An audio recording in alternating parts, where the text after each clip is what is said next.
All right, coaches, welcome back to another episode of the New Jersey High School Strength Coaches Podcast. I'm with my boy, Paul Kolody, and this is brought to you by the NHS SCA, the National High School Strength Coaches Association. And we're about to return back to school tomorrow after a nice holiday / winter break.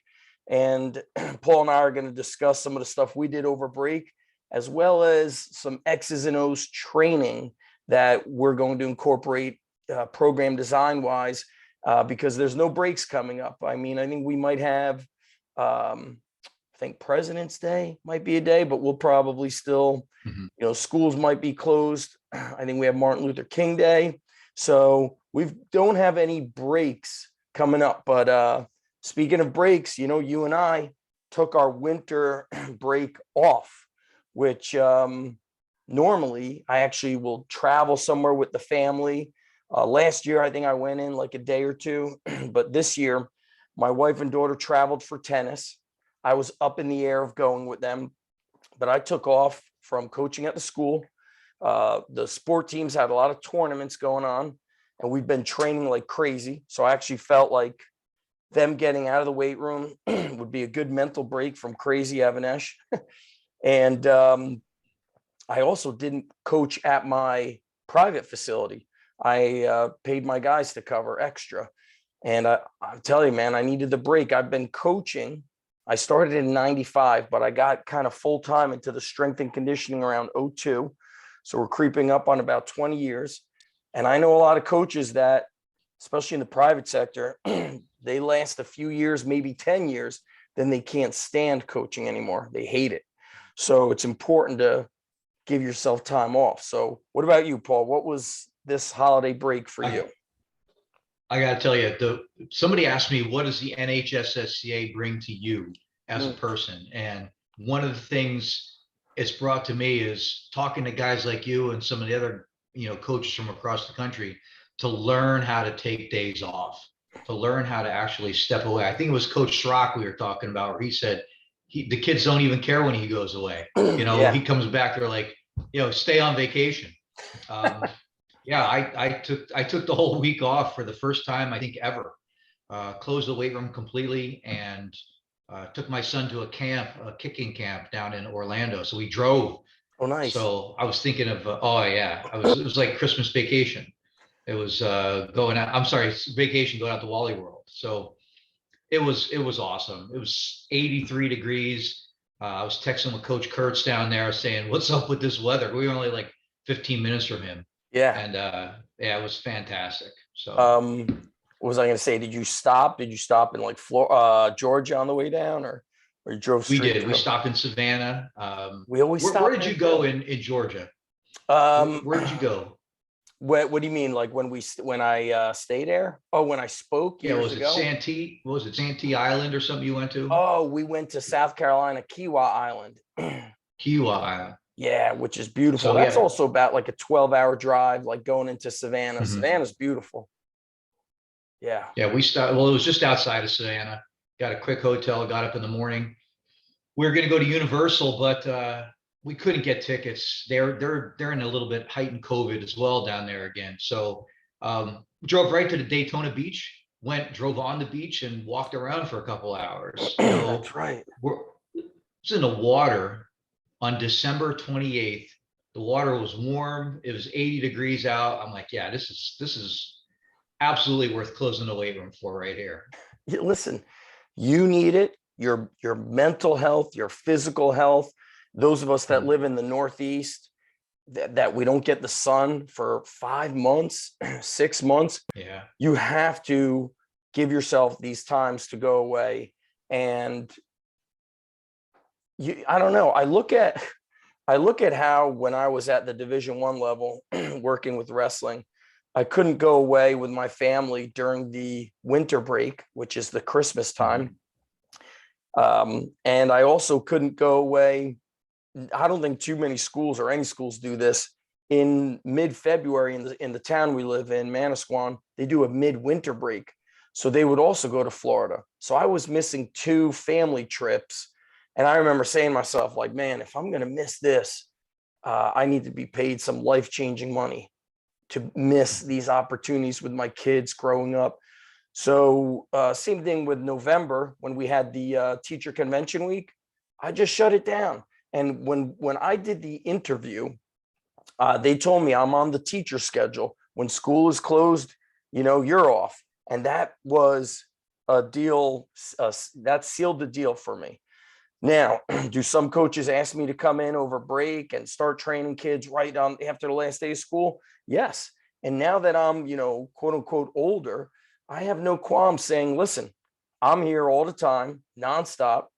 If your team is missing a month, 2 months, 3 months, that's on you. I don't want to be in this like desperado mode because you're not telling them to show up consistently or you're not checking in on them. And now we need to crunch, training during vacation, or let's say the school year ends on a Wednesday and I have to be there on Thursday. God forbid I take, Thursday, Friday off come Monday. You can't really do that in a lot of the big universities. But I think at the high school level, you have more flexibility. It's better for your mental health. And what I've learned is a very rare athlete can train with you nonstop year round. A very rare athlete. Most of these kids will enjoy time with us, then a little bit of time with their friends, going to the local commercial gym where they do bodybuilding work and leg extensions and a lot of arms, and they put their headphones YouTube or AirPods in, and they check their phone, and it's like a automatic deload, automatic deload with lots of half squats and crappy benching, but you know what? That's what they enjoy. And if that's what allows some longevity into your program, so a little bit of time off for them, it's good. Football, for example, is going to start training with me tomorrow. They stopped training when the season ended. So we were in the playoffs. They played the week after Thanksgiving. I think they had the week. No, it was the week before Thanksgiving. So they had their Thanksgiving game, then it ended. So I haven't seen them for 5 weeks. 5 weeks in a few days. I used to think that was unacceptable, like 2 weeks off max, then you got to get back in. But now they could, like I said, they'll go train with their friends, do whatever they want. They'll come back refreshed, ready to be on an organized program. Yeah, I think that the big word you said there is refresh. Yeah.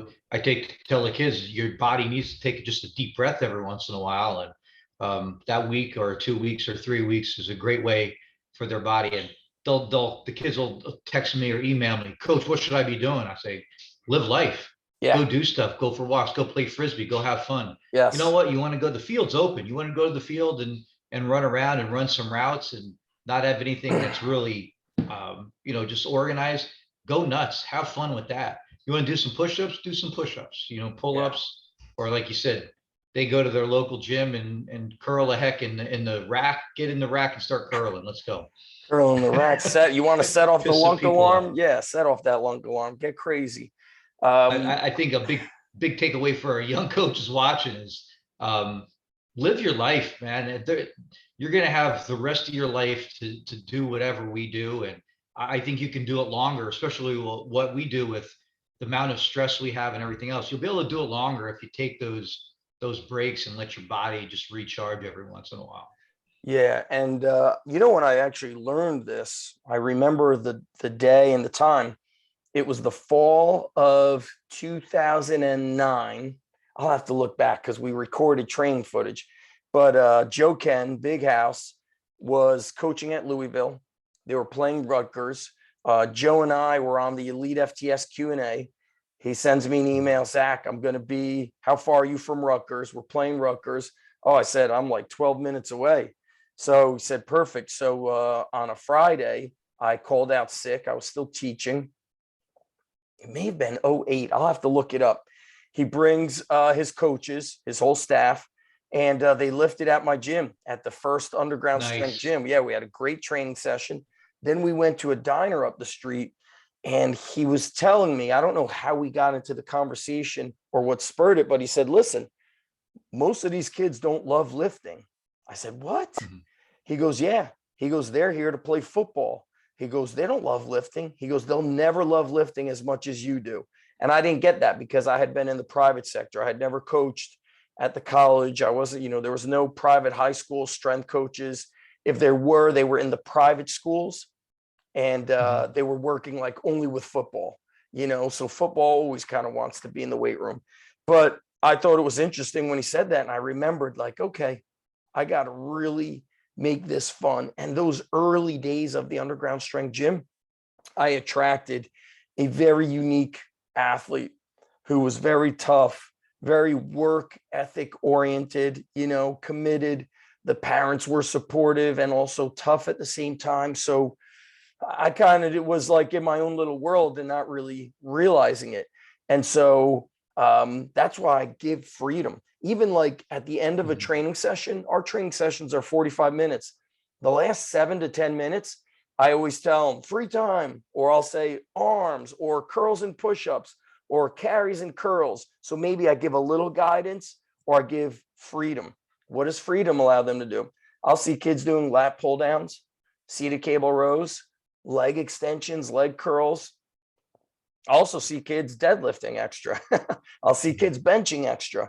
But when I'm always telling them what to do, that gets old, and I've learned the same thing with my own children.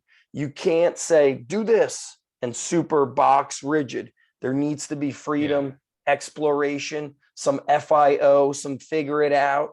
That stuff's important. Or they start pairing up and kind of training together and mixing, with other kids on other teams. So that, what that also does for me, Paul? It gives me a little breath that I'm not coaching first minute to the last second. I've learned to lower the volume on my intensity in coaching.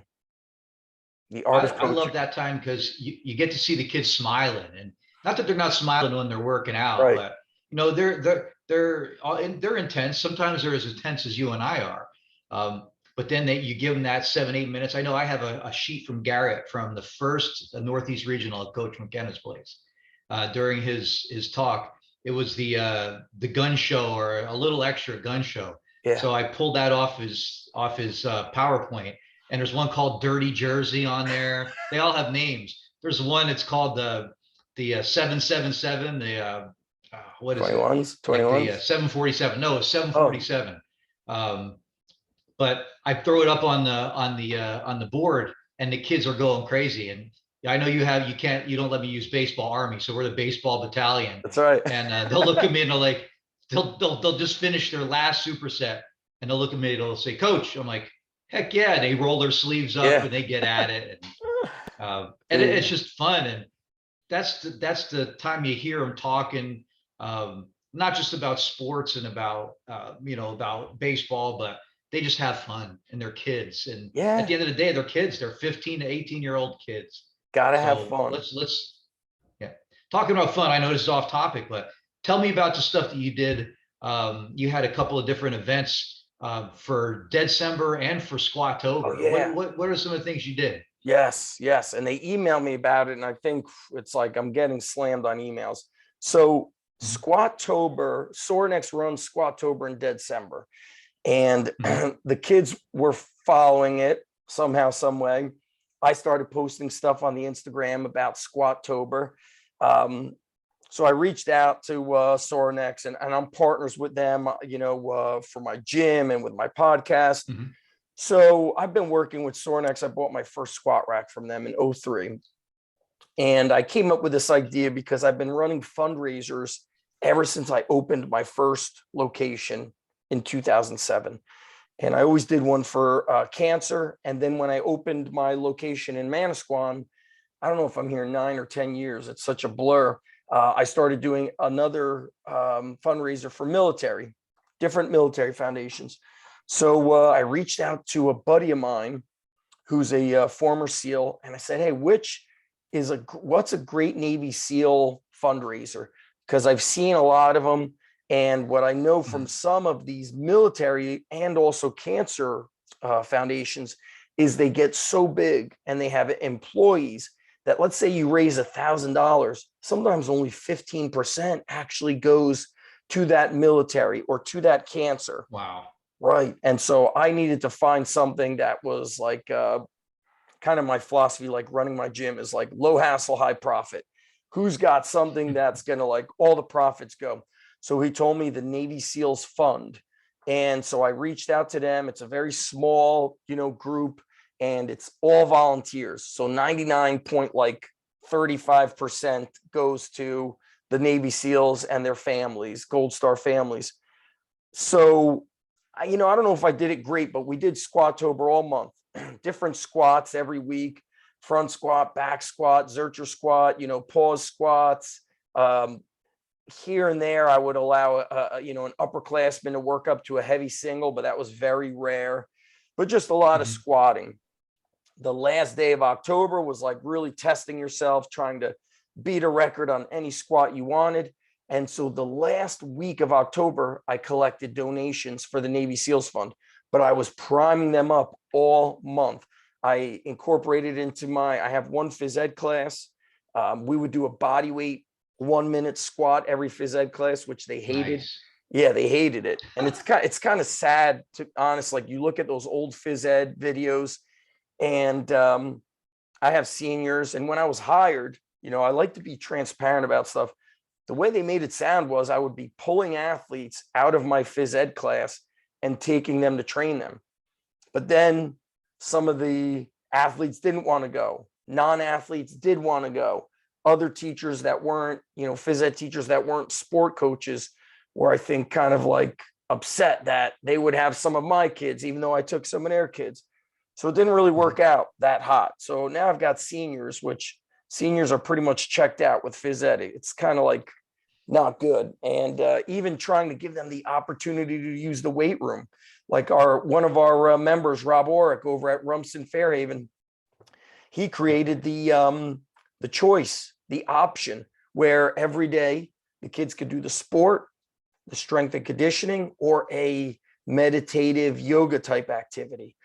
And I don't know, we got to get him on the podcast. I think the coaches really push the in-season athletes to go and do their training. And they have a short block. They do 45 minutes. So they're probably 30 minutes in the weight room. So it didn't work for us. So long story short, I did a minute, and they would track their squats. Did they all track? No, they didn't. We created a Google sheet. So I like to share how things, you plan them and they don't go according as planned. And then the goal was going to be whoever accumulates the most squats by the end of the month will get a shirt. But then a lot of my phys ed students, I'd say 9 out of 10 did not donate to the Navy SEALs Fund. And so I felt like the people who should get the shirts were the ones who donated money. And so I had to change my quote unquote initial rules. One kid was like, "Oh, I didn't get a shirt." I was like, "Yeah, you didn't donate money. And this kid right here in your class donated, $100. Somebody donated $275. So we started getting like some families that would donate 50, 75, 150. It was really impressive. And then our principal got really fired up about it. I had to clear it with administration first. And he said, "You know what I'm going to do, Zach?" He goes, "After, so October ends, and then we had the teacher convention week." So he goes, "Right when we come back is Veterans Day." He goes, "We're going to send out an email or like they do. Yeah, I think they do like an email communication to parents about the fundraiser." And he extended it to Veterans Day. So outside families came in and donated at the front door where security is, and then teachers donated. So then our donations doubled. So it was something like 5,500 or 5,400, somewhere around that for Navy SEALs Fund. That's huge. Navy SEALs Fund sent us a lot of stickers and then some prizes like keychains, some patches. So whoever kind of donated the most, I would gift them the most stuff. So Sornex donated the shirts. Navy SEALs Fund donated all those stickers, keychains, things of that nature. So we did that. Then at my gym, I did it a little bit late, but I wanted to host a Sornex event. So I hosted a December PR party, and that was a tricky night. It was the night before Thanksgiving. The night before Christmas Eve. So it was Yeah. like a Thursday It's a evening. Thursday. Yeah. So we had a good amount of our own members show up. It was interesting how these fundraisers are like, sometimes your own people don't show up because they're afraid to compete against somebody else.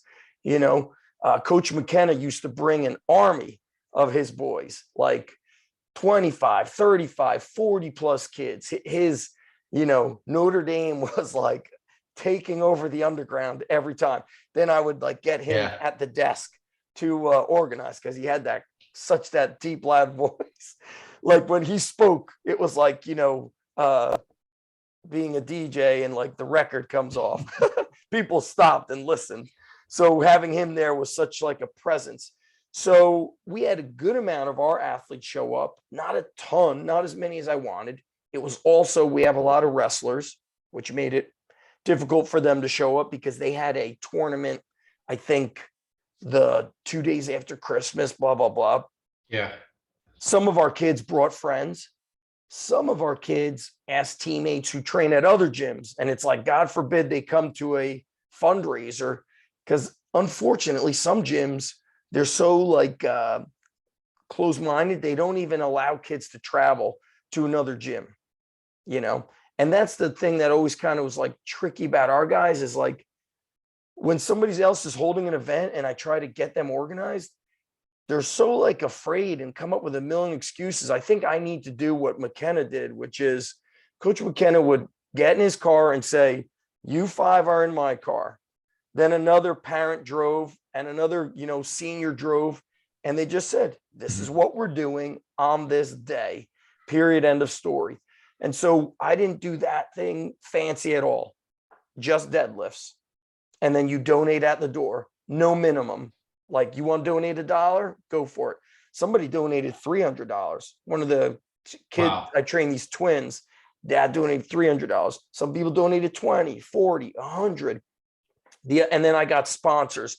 I worked with Sorenex to kind of connect with people that I wasn't connected with. So like Thorn Supplements, Black Rifle Coffee, and then Wade's Army and Power Athlete. John Wellborn owns Power Athlete. He started Wade's Army. So we got a lot of cool stuff. So we gifted stuff for top 3 place winners with a lot of categories. And then we sold stuff. And so, for example, me, I buy, this is not this is a Wade's Army shirt, but I bought 30 underground strength gym shirts with a guy deadlifting on the front.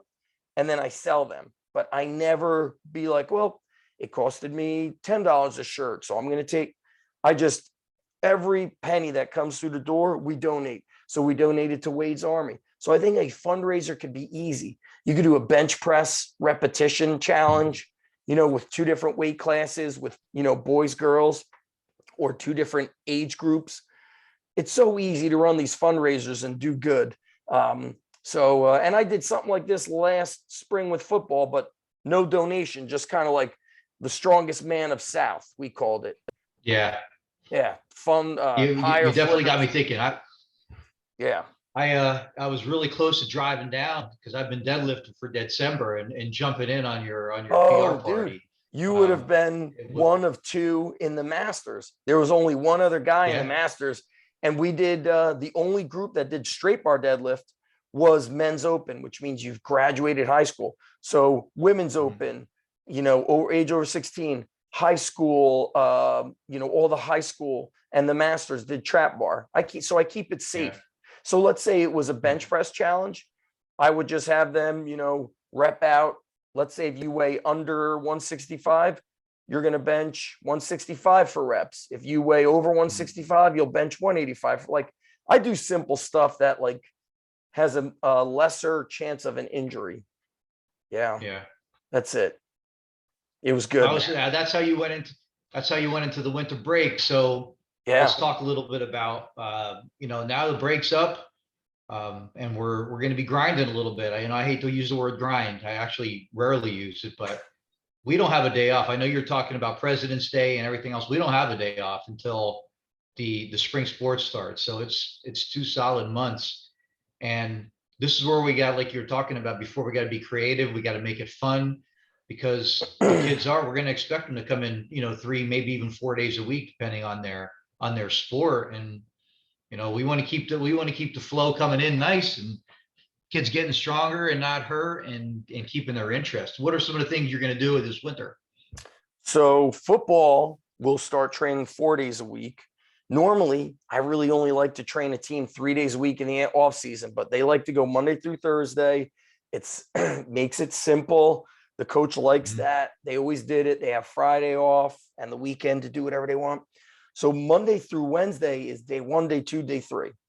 Thursday is going to be the pump up day. So it'll be like arms, flies. I'll show them a different arm exercise, carries. It might be something like, football skill guys. I want you to go over there in that, section of the weight room and write down 5 exercises. You guys are going to go through those 5 exercises for 5 rounds. Football big guys, you come up with your 5 exercises. So I might let them create their own thing on Thursday. One thing that's been really hectic for me, very hectic, and it's going to change because now wrestling is competing. But wrestling season started the week of Thanksgiving. And because the groups are so big and the wrestling room is so small, the coach would send 2 groups. I'd get varsity right after school. After they were done, the second group was freshman JV, and they were training 5 days a week, which to me, I told him, I was like, dude, I think it's too much. But he's like, this is what we're doing. We can't, they don't have the room for all of them. So I said, this is what I'm going to do. Day 1, day 2, day 3 is what I have on a whiteboard. Those days are as is, heavy, submax, but then they repeat day 1 and day 2 on their Thursday, Friday. So I turned that into a speed day. They did the same thing, but cut the weights less and everything was speed focused.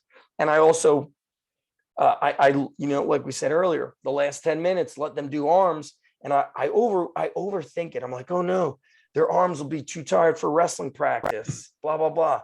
Dude, they're like, no, we love it. They told me, like, we love a pump. And so at the high school level, I've learned to have a lot more freedom. When you're in the college level, it's like, oh, you veered from what is on your card or on the iPad, or, oh my God, you didn't check their velocity. Some of the best athletes I worked with at the college level didn't even follow or barely showed up for the lifting because they were high talent.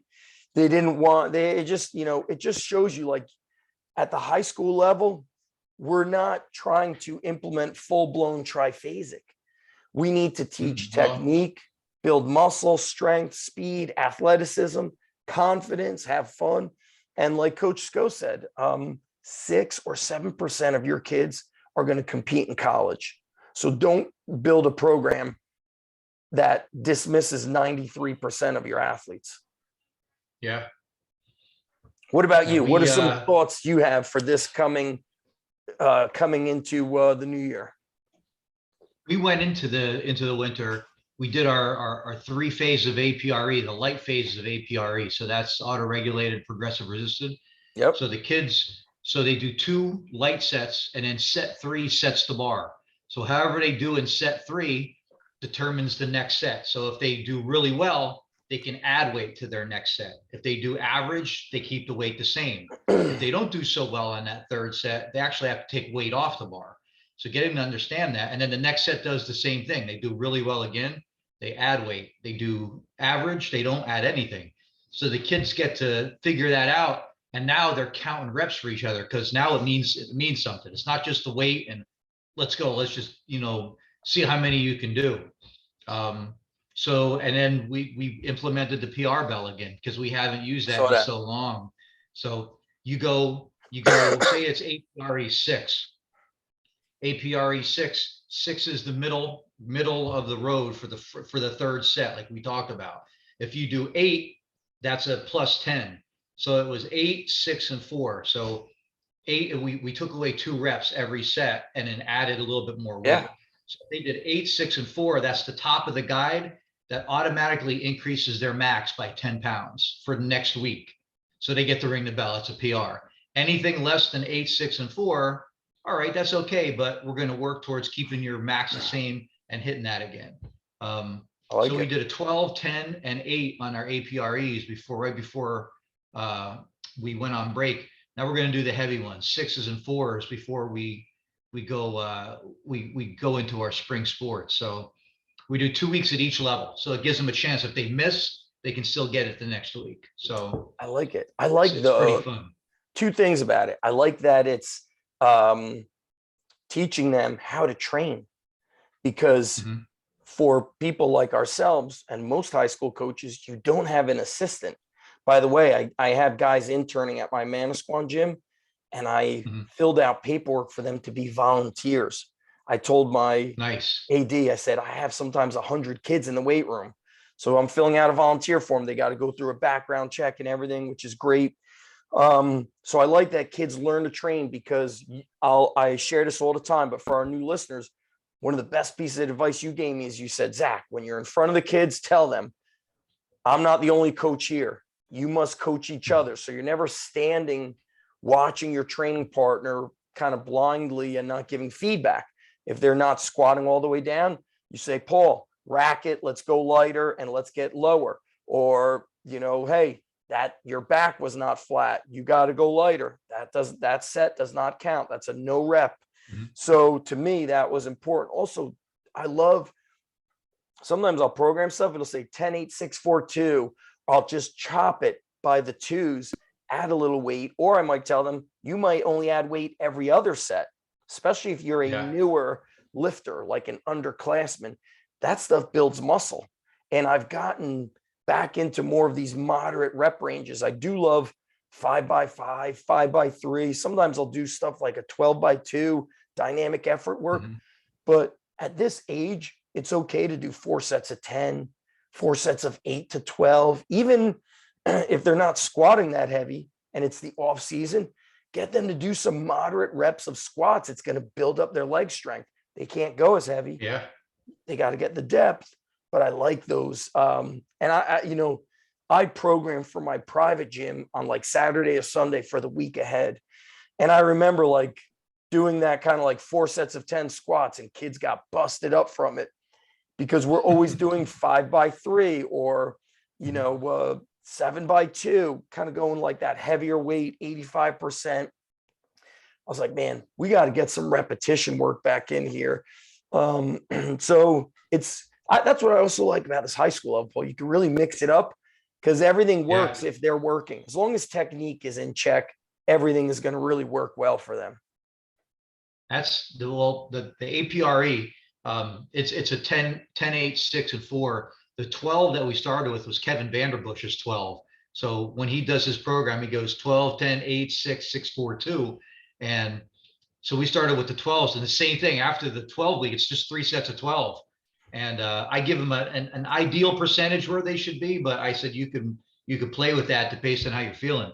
And the whole week, the kids are like, man, I'm feeling this week. And it's good. That's that capacity that they need, because you're right. If you're doing 3s all the time, you're getting stronger, but you're not really feeling that work capacity that you need, because you do need a little bit more rest in between. We are pushing the 3x12. Yeah. And just sometimes just supersetting. And I'll tell them, take a 30-second rest. You have the clocks running, so they know 30 seconds. And then they go into the next set. And after, when all said and done with a superset, which may take a minute, they're getting a minute and a half rest. But it's 12 reps, man. And you're looking at depths, and the kids are calling each other out, not going low enough. It's a fun time in the weight room. And it comes back to that. Let these kids have fun. And this stuff is where my initial background, as a kid and teenager in early 20s, mid 20s, I was a bodybuilder. And so utilizing that bodybuilding, and who else was bodybuilding? Our advisory board, Mark Rosamilia was a competitive bodybuilder. And I'm pretty sure John Torrey competed in bodybuilding. And if not, he's a little older than me. So all of us are around that same age, where the training information that came out in the 80s was bodybuilding, unless you were reading Powerlifting USA with Louis Simmons articles. But you know what? I would see those magazines. They never really caught my eye. You look at like a Muscle and Fitness Flex magazine, everybody was like ripped. They looked like Arnold. Those magazines caught my eye. And so I encourage high school coaches and even college coaches, study some bodybuilding. I did a podcast series with Play a couple of years ago called Iron Roots. And so I would feature books and training methods from decades ago. And one of the books I said is a must-have is Arnold's original, not the new one, the original education encyclopedia of modern bodybuilding, because he talks about intensity techniques, supersets, different exercises that you can mix it up with the athletes. He also speaks about like the importance of training partners. So like, for example, on that fourth day with football, here's it like this. I remember doing this with them. They got like a light pair of dumbbells and I had them do 7 flies. Then I had 7 triceps, 7 flies, 7 press. So they did 21s for like chest triceps. Nice. They got like a massive pump from it. Then they did like Arnold presses, seated cable rows for high reps. So on that pump up day, everything's like 10, 15, 20 reps. For leg work, it's like, all right, you're going to do a lap around the weight room of body weight lunges. Your feet never come together. You lunge and lunge and lunge. And so what that does, they don't have to get psyched up to lift heavy. That's important to give that emotional and your nervous system time away from that. I watch some guys like on Instagram that everything's like shouting, screaming, going heavy, cursing. It's going to ruin your health. I think this way about college strength coaches, especially in football. I'm like, dude, that can't be good for your health. You're always shouting and it's like a hype. You always have to give a speech. And then what do you have when you come home to your family? You probably got nothing. You unleashed all your energy. You emptied your tank in the weight room. Now your family has nothing. And so even during a closeout, I'll say, guys, I don't want to give another speech. I'm tired of these closeouts. Paul, you get in here. What do you got? And then some of them are really awkward. They got like really bad speeches. So we'll be, yes. A great day today. Yeah, good job. Shit, we got to keep showing up. I like the technique. Listen to coach. Technique is number one. I'll be like, all right, Paul, do me a favor. Go home and study some YouTube motivational speeches. All right. Come back tomorrow. We'll give you another shot at this. Right. And then the kids laugh at that. And look, that being, even if you're not a funny guy, you got to make them laugh with dumb. You got to have some funny stuff. We have this thing. This thing is funny. It makes me laugh. When I'll announce something and then kids clap, I'll be like, whoa. Don't be clapping. That's expected. All right. So things like somebody shows up on time, they clap for them. So now the kids are like, hey, that's expected. So it was so funny. Last week before break, I mentioned like I had wrestling in there, girls soccer, and like one of the girls had a birthday. So they're clapping. And then one of the wrestlers like, hey, we don't clap. Then like 3 wrestlers are like, it's expected. We're like, that's right. It's expected. You have a birthday. Like something so dumb like that. But they learn to joke and have fun. And I'm like, go back to my, coaching 10 years ago. I was crazy. I mean, I'm still a little bit crazy, but like more in like I learned to joke with it instead of make it intense. And so kind of, interesting stuff, but let's have you close out with something, Paul, then let's mention some of the events we have coming up. No, I'm good to go. But wasn't expected as today. This is a good surprise in the new year, but I think what we talked about is crucial for the coaches going into the year is, we are going to be coming up on a long grind right now. Yep. And take care of yourself on the weekends. Do some short getaways. My wife and I, a couple of weeks ago for her birthday, we went to see REO Speedwagon up in Monticello, New York. I'm like, we're going to see REO Speedwagon. I wasn't sure they would be like, I thought it'd be like REO Wheelchair instead of Speedwagon, but yeah, they rocked. I mean, all the songs you remember, but it was I left as soon as the weight room was closed on Friday. We busted up there, saw the show, got up the next morning, had some breakfast at a diner up there, did a walk in one of the beautiful parks up there, and came home. I'm like, we got to do this more often. So, yes. Live your life when you can on the weekends. Take getaways, take time off. And now, as far as the weight room goes, is let's have some fun. Even though it's a longer period right now, the kids got to have some fun. They got to have good days and bad days. Support them on the bad days, hype them up on the good days, and let's get to the spring all in one good one piece in good shape. I'm going to say this, Paul, speaking about mental and emotional health for coaches, the kids are also going to be going through some of those tough times. The weather, if you're in the Northeast, the cold, dark weather, the shorter days, it does negatively impact their emotions and how they feel. Mm-hmm. So make sure that it's a very special, and I don't want to say we have to be the best part of their day, but your goal is to make it the best part of their day. Let them know that you're there. If they need to talk with you about anything, let the kids know that you support them. And also for you as a coach, I had COVID the week before and the week of Thanksgiving, really bad. And the Friday, I got tested on a Thursday, didn't get results back till like midnight Friday. But Friday in school, I started feeling really bad. And our football team was in the playoffs, but it was like an hour and 15 minutes from the house, maybe, hour and 15 minutes. I was like, I'm going to that game. My wife's like, are you crazy? She's like, you're sick. You probably have COVID. You got to go to the urgent care. I'm like, I gave them my word. I'm going. And as a coach, you can run yourself into the ground with that pride that we tend to have. And if you're sick, call out sick. Don't run yourself down worse, then get other people sick. You got to take care of your health.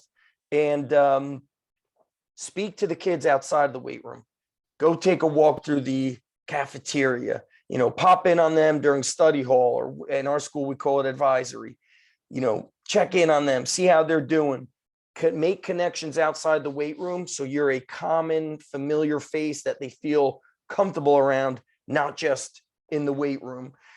Very, very important because, we're mentioning mental health, and I don't follow it enough, but the gymnast who stepped out, she was, talking about mental health, and a lot of people bashed her for it, but it's a legitimate concern. It's a legitimate health issue. I'm not sure if I'm even saying that correct, but kids have it. They get the pressure from the sports. They get pressure from us. And so I oftentimes say, I know I'm tough on you guys, but I want you to remember, if you want to perform at your best, you got to have fun. Don't forget why you got involved in all this in the first place. Go out there and have fun. Have fun. The points will take care of themselves. And I said, win, lose, or draw, guess what? I still love you. Parents still love you. Coaches still love you. So just do your best. We love you no matter what. So don't forget to talk about that stuff, not just nutrition, sets, reps, effort. Connect with them, emotionally. So that's all I got on there. You and I are working together to get the New Jersey State Conference going for the NHS-SCA. We're looking at March 12th. It's pending approval, but for our coaches listening, and this is open for members, non-members of the NHS-SCA, even out of state, people could come in. March 12th, it would be at Hunterdon Central High School, which is in beautiful Hunterdon County, New Jersey. So mark down March 12th. And Paul, I don't know if you're going to be going. I'm looking at my calendar. February 14th. It used to be called New Jersey AFERT, Association of Health, Phys Ed, Recreation, and Dance. Now they call it NJ SHAPE. It's the Phys Ed and Health Conference. So I'll be speaking on their first day, which is February 14th. It's a Monday in the morning on building a high school strength and conditioning program. So I don't know if you're going, but I'll be there, and I'm excited to see coaches and phys ed teachers. Where's that going to be at? It will be in Long Branch. You have to just Google NJ SHAPE Conference 2022. Gotcha. I forget the name of the hotel. They always do it at this hotel. It's on the water. So it's a beautiful place. I think it's a week-long conference. And look, phys ed teachers and strength coaches should be putting in for professional days. I was told, because I'm fairly new at my school, that they often decline our professional days because of the shortage of subs. And so you end up Wow. taking a personal day. And you know what? I'll take a personal day. I don't really care. When I first started teaching, I would take all my professional days, and our school district would often pay or pay half. They don't do that anymore. You got to pay on your own. So it is what it is. Yeah. Yes. Well, and then we're going to be doing something with the ADs in Atlantic City in March as well. Yep. That's going to be mid-March. That's March 16th. We're going to be speaking on the safety of strength and conditioning, the impact it has on the mental and emotional health, the convenience factor, how it helps families by incorporating and creating a program in the school, because parents are kind of driving around with all the crazy travel teams. So we're going to be talking about the power of hiring a qualified full-time strength coach at the high school level. Yeah, it's a great weekend. Ironically enough, that's one of the reasons why you and Mark have your jobs. Is Yeah. I met your AD at that convention a couple of years ago, and he's like, "We got to do this." I said, "Well, if you need any help," and the rest is history. So I think we're going to get some more people jobs during that weekend. We're going to Nice. get some people to understand that they need to get, strength coaches that are like you said, qualified, certified, and experienced in their building. Right. And I do believe NHSSCA is getting close to launching their certification. Yep. There, I don't know what the percent was, but Coach Sco mentioned the large increase of full-time high school strength coaches positions that were created in the past few years. It was like several 100% increase. Mm-hmm. So get inside the NHSCA Facebook group and sign up at nhssca.us. And that's it, guys. We'll see you soon. Share this podcast, not just with other coaches, but share it with administrators, so athletic directors could listen to it while they're driving to and from games and matches and work, because they need to hear this. Share it with the booster club. Let them hear the power behind qualified high school strength and conditioning coaches. So that's it, guys. Big thanks. If you're here on YouTube, make sure you subscribe, like, drop a comment. If it's on Apple Podcasts or Spotify, leave a 5-star review. I don't know if they do that on Spotify, but on Apple, please leave us a review. And we'll talk to you guys soon. Paul, hang tight while I shut it down.